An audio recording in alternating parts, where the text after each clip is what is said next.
Buenas noches. A lo largo de esta semana hemos tenido un debate interesantísimo sobre la oposición en México. ¿Quién es la oposición? ¿En qué estado se encuentran? ¿Qué tanto poder tienen? Y hoy vamos a concluir este debate pues con la mesa de los representantes de partidos políticos. Decidimos hacer una mesa con los representantes de los 3 partidos que se consideran de oposición en México. Saludo a Damián Cepeda. ¿Qué tal? ¿Cómo estás? Buenas noches. ¿Cómo estás? Saludar a mis compañeros. Está Gibran Ramírez, de Movimiento Ciudadano. Gibran. Buenas noches, Leo, compañeros. Y nos acompaña Rubén Moreira, él es coordinador del grupo parlamentario del PRI, del Partido Revolucionario Institucional en la Cámara de Diputados. Rubén, qué gusto tenerte de nuevo en esta mesa. Gracias, buenas noches. Gracias. Pues mira, han sido muy duras las críticas que se han tenido en esta mesa acerca de la oposición en este momento en México. Se ha dicho que no hicieron la autocrítica, que están muy cómodos después de haber perdido en el 18 y en el 24, que no han hecho labor de tierra, labor de base social. En fin, ha habido muchas críticas, pero creo que el consenso desde fuera es que tenemos una oposición tremendamente disminuida en México frente a este partido hegemónico que es Morena y sus aliados. Quiero la opinión ahora de los que lo están viendo desde dentro, empezando contigo, Damián Cepeda. ¿Cómo se está viendo? A ver, yo te diría que estoy de acuerdo en algunos de los comentarios y en otros difiero en muchas cosas. Primero, creo que claramente existe oposición en México, tanto desde el ciudadano como partidos políticos. Creo que perdemos a veces la perspectiva y la numeralia pues empieza a hacerse un lado y a dominar una narrativa impulsada muchas veces desde el propio gobierno. ¿Por qué digo lo siguiente? La última elección del Poder Legislativo quedó 54-46. Ese es el resultado real de la elección. Por supuesto, ese 46% que votó por una opción distinta a la coalición gobernante no está consolidado en un partido, pero es voto de alguien que quiere algo distinto al gobierno. De ahí agarraron y a través de una manipulación lograron una mayoría artificial que el Tribunal Electoral validó, que hoy vemos que se perdió toda objetividad en este lugar, y que a partir de ahí han venido actuando como una mayoría aplastante que hace sentir que no existe oposición en México. Pero la verdad es que nadie les dio el poder para poder haber hecho la reforma al Poder Judicial, nadie les dio el poder para haber desaparecido organismos autónomos. Pero es un hecho. Pero sí, Leo, pero creo que es importante señalarlo. ¿Por qué? Porque la solución está ahí. O sea, ¿cuál es la solución? Con el voto, en el 2027 particularmente, ir a lograr contrapesos reales en el Poder Legislativo. Eso creo yo. Oye, ¿implica que están bien hechas todas las cosas de la oposición? Sin duda, no.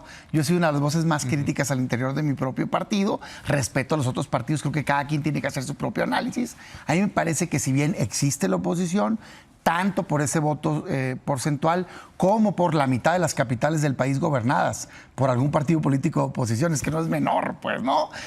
Como por 8 estados gobernados por algún partido político de oposición, me parece que sí tenemos una circunstancia muy compleja por una fortaleza de un gobierno y un partido en el gobierno que ha logrado tener mucha popularidad, que ha logrado instalar su narrativa, que ha atentado contra la democracia y por otro lado con errores propios o falta de análisis autocríticos que nos lleven a una renovación para poderle presentar a los mexicanos una alternativa. Sí, se ha hablado de narrativa, que también hay una falta de narrativa, digamos. Para mí es la clave y ahorita lo elaboro.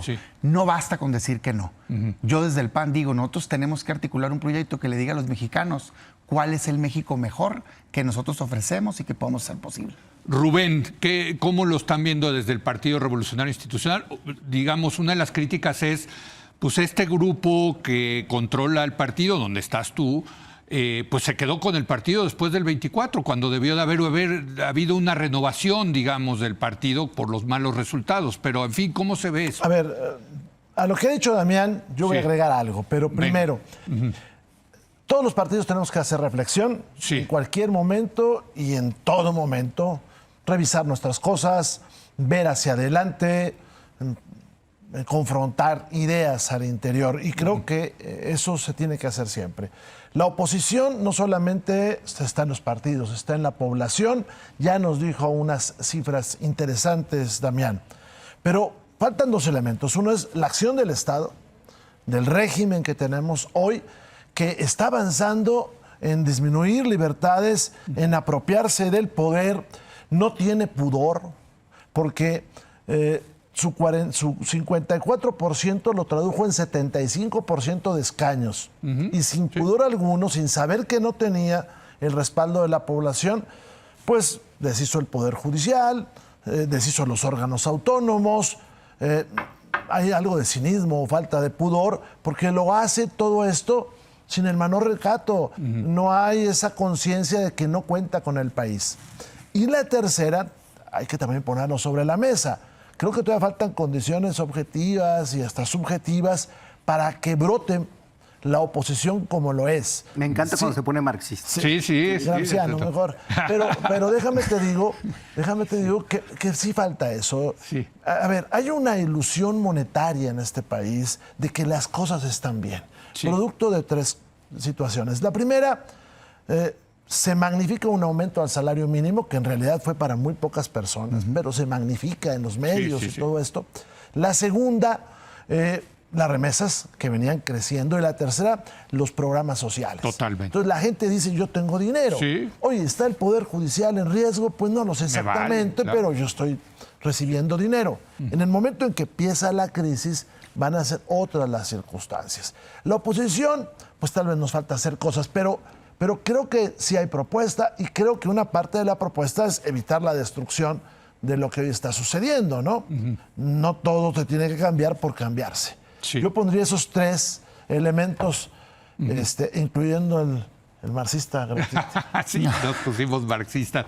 En las mesas que hemos tenido, Gibran, sí se ha dicho que Movimiento Ciudadano se cuece aparte, ¿no? De la situación que está viviendo el PAN y el PRI. Es un partido que está en crecimiento, pero también pues no han logrado rebasar ese 20%, digamos, ¿no? O sea, que también le falta narrativa, en fin. ¿Cómo se ve el tema desde Movimiento Ciudadano? ¿Quién sabe si nos falta narrativa? Yo creo que no. Yo creo que por eso están tan preocupados. Vimos a Luis Alcalde diciendo no hay nueva política, intentando descalificar la narrativa que hemos generado desde la campaña de la presidencia, que creemos que además está muy bien cimentada en las propuestas que hemos hecho. Yo, desde luego, también soy gramsciano. Nos vamos a poner más... ¡Wow, Dios mío! En esta mesa, te acordarás... Somos de escuelas distintas, Somos de escuelas distintas. Te acordarás, Leo, que durante toda la pandemia podía verse detrás de mi estudio un cuadro gigante de Antonio Gramsci. Sí, correcto. Que me lo criticaron mucho en las redes. Sí. Y creo que parte de el papel de la oposición está en las ideas. Es verdad lo que dices de que la oposición no tenemos poder, o al menos no tenemos mucho poder, pero sí que le hemos ido marcando agenda al gobierno. Desde Movimiento Ciudadano se ha puesto, por ejemplo, el acento en la ley Silla, que fue lo primero que se aprobó, digamos, de la oposición en esta legislatura. Hemos estado presionando con el asunto de las 40 horas, algo que la presidenta retomó por lo menos en el discurso, con mejorar las condiciones de los trabajadores del Estado, que abrazaron en el discurso y que, sin embargo, no han publicado, no han hecho la declaratoria constitucional. Es decir, vamos avanzando en ese terreno de las ideas y va quedando muy claro que no son la defensa del pueblo que ellos planteaban desde el principio. Después, lo que hemos hecho, y creo que se notó en las elecciones de Durango y de Veracruz, es ir construyendo capacidades para la disputa del poder. La política es sobre todo construcción de voluntad colectiva, y eso tiene la dimensión de tierra, esa dimensión material, y tiene la dimensión de las ideas. Y creo que se vio muy claramente cómo tanto en Durango como en Veracruz el oficialismo retrocedió en ambas cosas. Por ejemplo, el PT jugó de oposición en Veracruz. Sí. ¿Y le costó? Le costó mucho a Morena. Y en Durango no tuvieron la victoria que dijeron que iban a tener, y en la capital los mandamos al tercer lugar, con una votación muy importante de Movimiento Ciudadano. Esto quiere decir que cuando hay divisiones en el poder, Y cuando hay inconsistencias, eso puede aprovecharse por una oposición consistente. Es decir, cuando haya sangre, tiene que haber tiburones alrededor. Si no, no va a haber posibilidad de superar estas fracturas y estas inconsistencias que hay en el actual régimen. Los escucho pues, optimistas. Déjenme utilizar esa de la situación de la oposición en este momento, cuando a lo largo de la semana, más bien lo que hemos escuchado es que sí existe un electorado opositor, eso ¿no? Que puede ser entre el 40 y 46% del electorado, depende si usas la presidencial, si usas la de Congreso, ¿no? ¿Me dejas ponerme gramsciano antes de que empiece Damián? Sí. Lo que pasa es que en política necesitamos perseguir el pesimismo de la inteligencia y el optimismo de la voluntad. ¡Ay! No, pues ya nos mató con esto, pero... No, pero a lo que decía, sí hay un electorado, eso sí se registró esta semana, pero también, digamos, de lo que se habló mucho en esta mesa es que los partidos no están logrando capitalizar, que hay una especie de orfandad de ese electorado opositor con los partidos que deberían de alguna manera canalizar ese voto opositor. Damián. Yo te diría dos cosas. Primero, hay un refrán popular que dice que uno de los mayores logros del diablo es convencer a la gente que no existe. Yo siento que eso trae mucho en la mente Morena y el gobierno. Pero es que al revés, el que habla mucho de la oposición es Morena. No. Ya hasta le echó la culpa a la presidenta. Pero en términos... tiempo. Esa es una incongruencia. Pero bueno, sí. Pero en términos, y medio esquizofrenia, digamos, discursiva, en términos de no existes, pero luego eres culpable de los grandes males del país. Entonces, dime cuál de las dos, ¿no? Sí. Ok. No, pero yo sí creo que es una línea discursiva. El querer minimizar y decir están derrotados y no sé qué. Yo sí creo que tenemos serios retos por delante. Sin duda. Déjame hablar desde el PAN. Cada quien hablará desde su punto de vista. Para mí, las decisiones que se tomaron a partir de la derrota del 2018 fueron negativas. O sea, nos llevó de 11 gobiernos estatales, que es lo que entregamos como dirigencia. Veníamos de una época de 3 años donde ganamos 11 gobiernos estatales.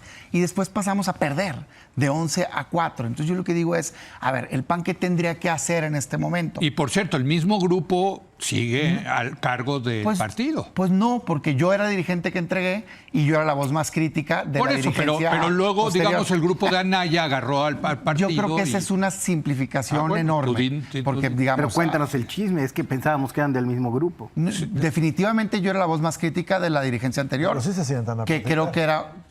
yo digo, claro, con cualquier persona platico. Pero Marco Cortés estoy hablando, ¿eh? No estoy hablando... Definitivamente yo soy un crítico abierto, público, pues. Sí, lo haces. O sea, yo no comparto las decisiones que se tomaron. No soy enemigo de nadie. Simplemente no comparto, pues, el rumbo que tomó el partido. Y creo que la evidencia nos dice que fue equivocado. Pero tú eres una minoría en el PAN, bueno, pero... Esa es la realidad, cuando deberías de ser la mayoría, porque pues, los que tienen la mayoría son los perdedores, man. Yo creo, estimado Leo, no se trata de mí, déjame quitarme. Ok. Yo creo que viene ese debate en el PAN y creo que esta idea de quienes hemos estado criticando esas decisiones ha avanzado.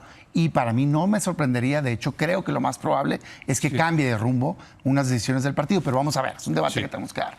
¿Qué haría yo? ¿Qué pongo en la mesa? Se me acaba el tiempo. 3 cosas y las elaboro en las que siguen. El PAN no se reinventa o se muere como opción política de cara al futuro. No mañana, pero sí en el mediano plazo. Tiene que abrirse al ciudadano, tiene que recuperar su identidad y decirle claramente a los mexicanos qué representamos. Y 3, tiene que entregar las candidaturas a los hombres y las mujeres más competitivas, desde la presidencia de la República hacia la última alcaldía. Yo creo que si hace eso, tiene una oportunidad de recuperar confianza del ciudadano. Rubén. Yo me voy al segundo tema de lo que hace rato hablé.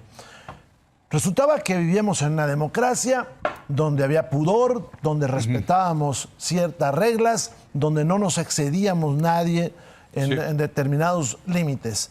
Y así pensamos que iba a ser a partir del 18. Y resulta que no fue así. O sea, hay un gran cinismo. En la elección del 21, las oposiciones avanzan, unos juntos y otros separados, pero avanzamos. Luego viene el 22 y ahí el jefe del Estado mexicano decide intervenir. Y pongo el ejemplo de Hidalgo, ¿no? Donde se mete brutalmente a la elección. Y no se diga en el 24. Desde ofertas que luego nunca cumplió, alguna señaló, creo, hace rato Gibran, esta del salario mínimo profesional y del salario mínimo garantizado, que no se ha publicado y es claro, México está quebrado y no lo puede enfrentar, hasta atacar a los candidatos opositores, mofarse de ellos, y si nosotros vemos el gasto público... Bueno, lo que le hizo pues, Xochitl Gálvez. Pues es terrible, ¿no? Sí. Eso no se hubiera pensado de Peña Nieto, ni de Felipe Calderón, ¿no? Y luego el gasto que se deja caer en el proceso electoral, que hoy tiene, por cierto, pues atado de las manos a la presidenta Sheinbaum.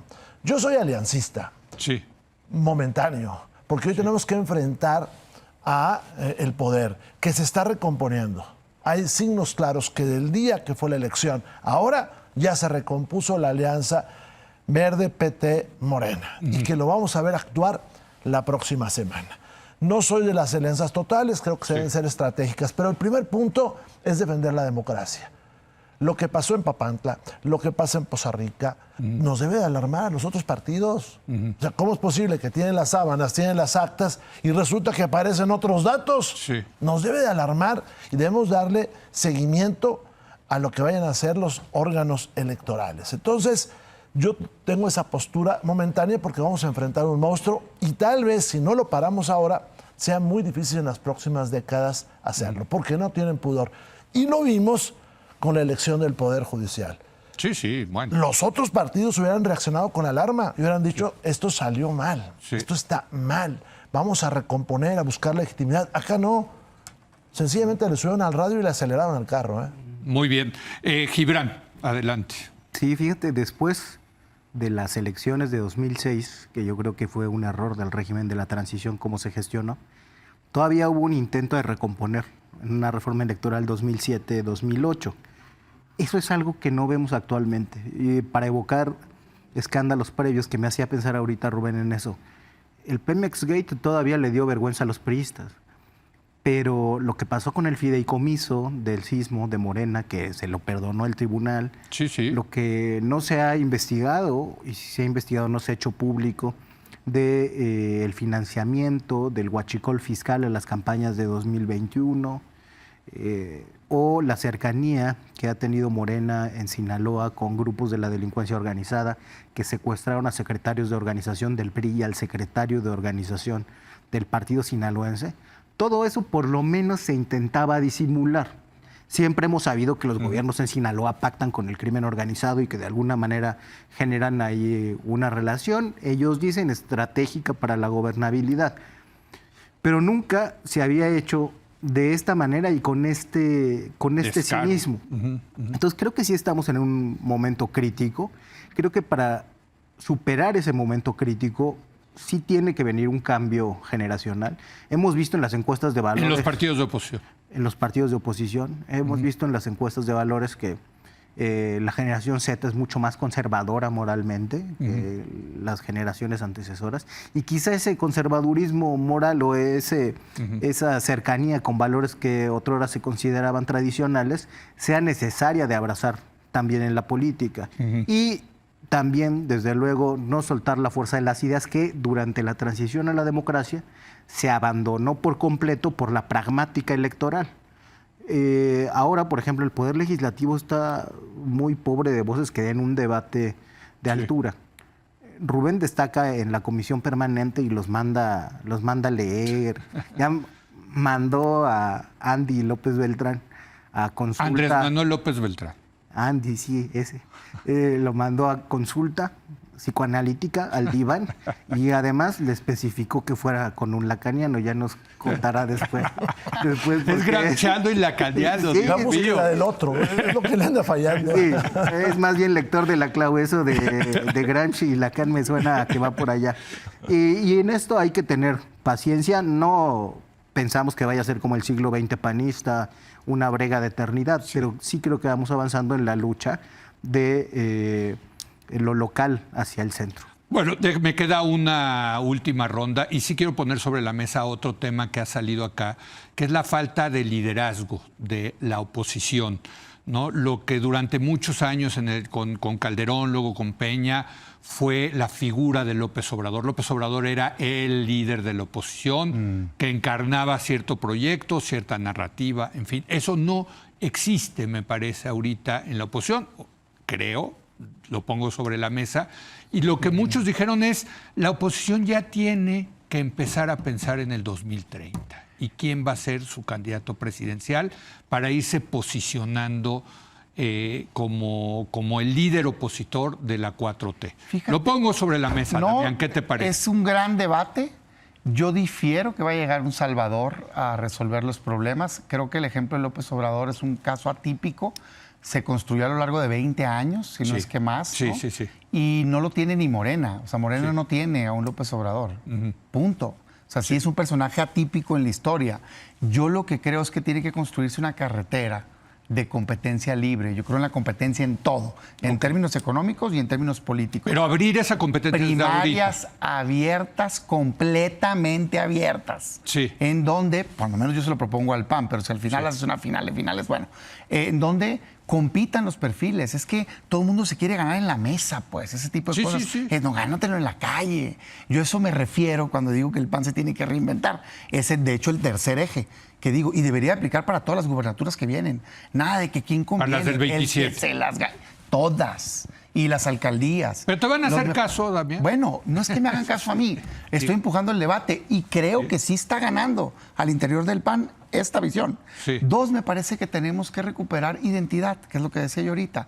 Y es mensaje. Yo me aparto de los mensajes radicales, ¿eh? Creo que eso ya probó fracasar. O sea, claro que tienes que defender con fuerza alianza las con ideas. el PRI. Yo en lo personal, desde que se hizo, nunca estuve de acuerdo, voté en contra, me he manifestado muchas veces, no ofendo a nadie, simplemente creo que para nosotros no es algo congruente y no resultó en términos de electorado, en términos de lo que quiere el ciudadano. ¿Qué creo que tendríamos que hacer? A ver, las cosas están mal en el país, hombre. 25 millones de mexicanos con rezago educativo, 50 millones sin acceso a salud, más muertos que nunca en términos del sexenio anterior y la tendencia no es cierto que esté cambiando. Lo que necesitamos es una alternativa para la gente y eso no va a lograrse que los mexicanos volteen a vernos si lo único que escuchan son gritos de todo es culpa de aquel y de vuelta. No, a mí me parece que en medio hay mucha gente que hoy puede simpatizar a lo mejor con Morena, pero que está consciente que no es una buena idea que tenga 2/3 partes en el Congreso, por ejemplo, porque lo que hizo fue destruir al Poder Judicial. Entonces ahí creo que empieza en el 2027 poniendo una alternativa concreta para generar contrapesos y entonces sí, de cara a 2030, poder presentar un proyecto que pueda cambiar el futuro de este país. Pero para hacer eso, cada uno de nosotros, en mi opinión, tenemos que fortalecernos también al interior y poderle decir a la gente, esto represento, esto te propongo para este país. Al día de hoy, cuando menos en el PAN, yo no veo claro, no creo que la gente tenga claro qué representamos precisamente porque nos unimos en un muégano con otras fuerzas políticas, respeto, simplemente creo que es momento de decir, estos somos, aquí está un proyecto y vamos para adelante. Bueno, y tú, Rubén, creo que estás a favor de las alianzas, bueno, por lo menos estratégicas, ¿no? Pero, y te diría también este tema del liderazgo, ¿no? De que la gente no siente que haya líderes de oposición que los represente. ¿Qué nos dices? A ver, rápido de todo. Sí. El 2030 está enfrente y hay que visualizarlo. Yo no creo mucho en los mesías terrenales porque terminamos como ahora andamos, ¿no? Sí. Incluso Morena no sabe qué hacer con el suyo, ¿no? Me preocupa el 27 porque el régimen se está preparando para apoderarse de todo, sin pudor. Van por todo. Y sería muy inocente no ver lo que viene a partir de lo que nos ha sucedido y pensar que ellos estarían dispuestos a dejar el poder. Yo no lo veo. O sea, tendremos que hacer algo juntos. Soy aliancista porque entiendo a Damián. Dice, no fueron los mejores resultados, pero pudieron haber sido peor, tal vez, si vamos separados. Pero hoy tenemos enfrente la necesidad de proteger la democracia. Puse los dos ejemplos más recientes. También pongo el triunfo en Durango. Haber ido juntos, PAN y PRI, nos permitió ese resultado.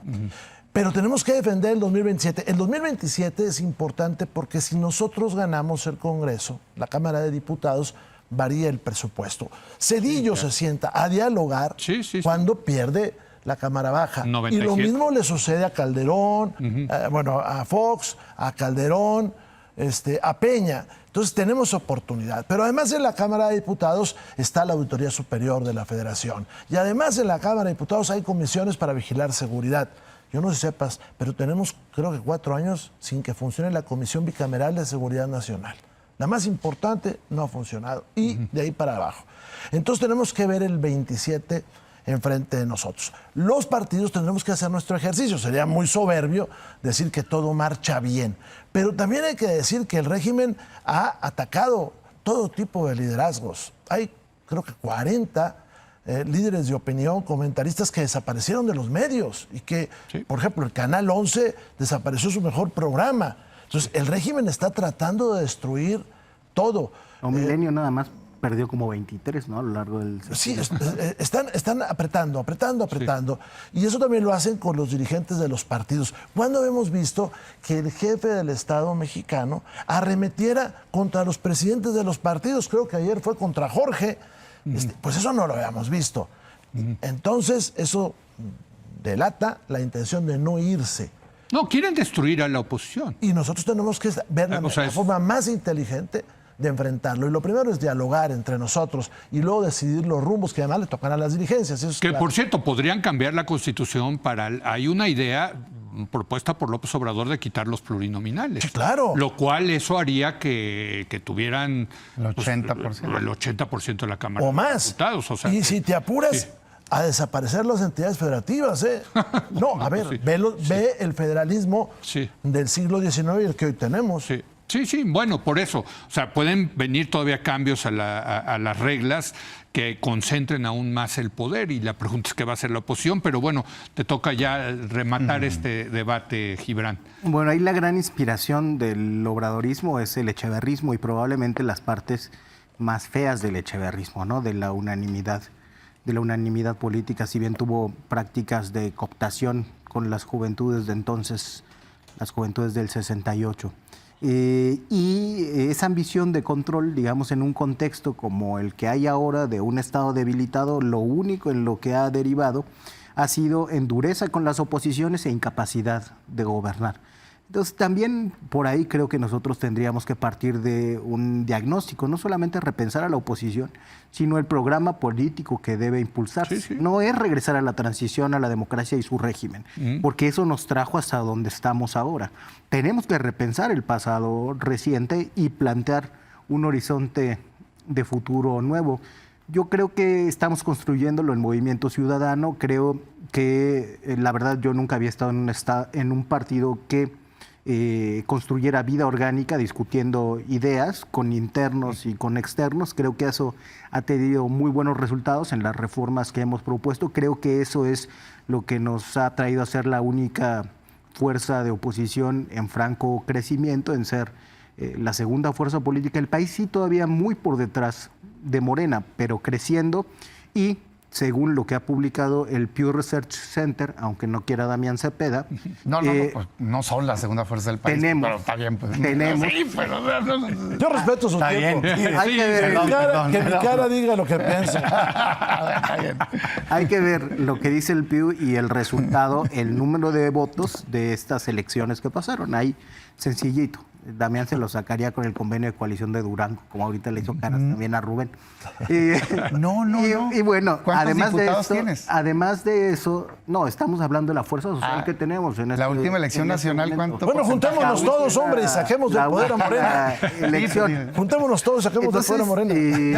Creo que tiene que avanzar. Creo que tiene que avanzar esa visión, que lo estamos logrando, que esa condición de ser el segundo partido con más aceptación nos permite un rango de crecimiento mucho mayor por fuera del rechazo mayoritario que tienen los otros partidos de oposición, que también tendrían que reformarse. Yo, por ejemplo, le sugiero al PRI que deje los colores y las siglas y se reformule, intenten generar esa visión de algo nuevo, porque hasta que no suceda eso y un proceso de reforma o el proceso de reforma que dice Damián, aunque me quedan mis dudas porque los padroneros pueden tomar las ambiciones democráticas como ya ha sucedido en el PAN, hasta que eso no suceda, no habrá oportunidad de plantear un nuevo bloque histórico, diría Gramsci. Pues miren, déjenme decirles que ha sido un debate muy interesante el que hemos tenido a lo largo de esta semana. Y otra de las cosas que, digamos, de los consensos que hubo tanto de gente simpatizante de la 4T como de gente que no simpatiza con la 4T, es la necesidad que tiene este país de tener una oposición real, verdadera, útil, fuerte, que sea contrapeso, que sea el principal contrapeso a el régimen de Morena, ¿no? O sea, sí necesita, en una democracia se necesita una oposición. Sin oposición, pues no hay, ¿no? O sea, ya cuando digas no, como digo, a mí me tocó vivir todavía en las épocas gloriosas del PRI autoritario, donde pues no había oposición, ¿no? Más que un poquito, muy chiquita. Pero hubo un PRI que reflexionó. El Sí, PRI claro. El PRI es un partido que nace en una revolución. No, sí. Que, como todos los de ese tipo del siglo XX, y cuando se separa de su momento fundacional, Sí. decide la apertura. No, Sabe no, que está bueno, votando. y Pero obviamente... el problema es que esto no va a pasar con Y ellos. te voy a decir, o sea, yo siempre le he reconocido al PRI la capacidad de reinventarse y de discutir y de abrir, de estar dispuestos a abrir junto con el PAN y junto con la izquierda el sistema político, lo cual permitió la transición a la democracia. No hay duda al respecto, ¿no? Empezando por don Jesús Reyes Heroles en aquella... Para mí parte del problema es que los En la del planteamientos... 63, Bueno, 63 siendo diputado. Sí, siendo diputado en los partidos, en los diputados de partido, Sí. pero luego la del 77. De hecho, la recicló su reforma discurso de la política. Cámara de Diputados cuando era Y el secretario. trauma de haber tenido un solo candidato en este país, nosotros lo resentimos. Correcto, Y en la por del eso C. hubo apertura. Pero Morena sería feliz con un solo candidato. En la elección del 76, es correcto, así es. Yo lo que decía es que siento que parte del tema es que no logramos comunicarnos con el ciudadano porque creo que equivocadamente se plantean las cosas como si el pasado estuviera mejor que el presente. no. Y yo creo que hay que avanzar al futuro. O sea, nadie quiere regresar al Sí, pasado. que es esto queremos de ese avanzar. tema de la narrativa, ¿no? Al final. Y ¿sabes qué me temo? Pero ya nos tenemos que ir porque Sí, podríamos se puso pasarnos. bueno el No, te voy a debate. decir, el tema del rescate a la democracia creo que no jala con el electorado, Rubén, Damián. Hay que esperar las Gibran. conclusiones Creo que, objetivas y subjetivas. En ninguna Sí. parte del mundo en este Aunque momento. no En deja de ser este momento, importante, ¿eh? exacto, no es como, bueno, mundo no nosotros quiere lo que democracia proponemos es rescatar la democracia.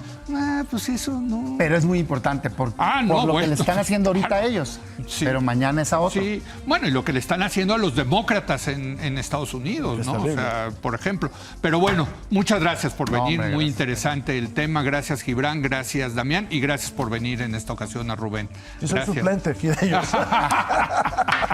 De la que no vino.